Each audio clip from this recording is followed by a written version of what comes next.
ఇది నా సనకాది చిక్కండి. ఎప్పుడు కేజీలేసినా కూడా అరుస్తా ఉండిద్ది. కేజీలో ఉండదు అసలు. ఎప్పుడు మీదకు దూకుతా ఉండిద్ది. నా మీదకొస్తా ఉండిద్ది. ఎందుకు ఎక్కువ సౌండ్ చేస్తుందిలే, కేజీలేయటం అనవసరం అని చెప్పి నేను బడ్గీస్ కాలనీలో అంతే వదిలేసాను దీన్ని. నాకున్న స్పేసే చాలా తక్కువ అసలు. ఎందుకంటే నా మీద కంప్లెయింట్లు ఇచ్చారు ఈ బార్డ్స్ సౌండ్ రౌండ్ బట్టి.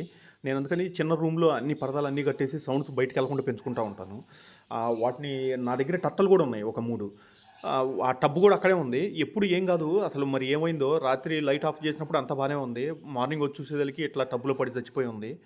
ఆహ్, దీన్ని డీఎన్ఏ కూడా పంపాను. డీఎన్ఏ పంపితే ఫిమేల్ అని కూడా తెలిసింది. ఎవరికైనా ఇచ్చేద్దాం అనుకుంటున్నా.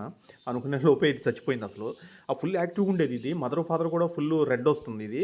అంటే ఇప్పుడు 4 మంత్సే కదా ఇంకా రాలేదు గానీ, ఇక ముందు ముందు ఫుల్ రెడ్ వచ్చేది. దీన్ని ఇద్దామా వద్దా అన్న ఆలోచనలో నేను సేల్‌కి కూడా పెట్టలేదు.